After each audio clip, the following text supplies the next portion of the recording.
Hi guys, I'm Mario and today we're going to talk about how to create unlimited email addresses.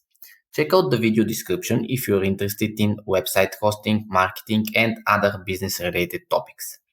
You won't regret it. Anyway, Gmail allowed you to make unlimited email addresses and they make it super easy to do it. The first way to make email addresses is to use the dot rule.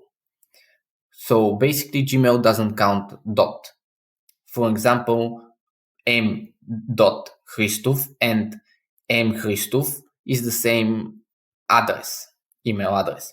You can put the dot whatever you like and you will still send the email to the right inbox. But that's not unlimited email addresses, right? If you want to make as much as email addresses as you want, just type the plus sign and then whatever you want. And you will still send the emails to the right inbox. So let's go to the Google Sheets for examples.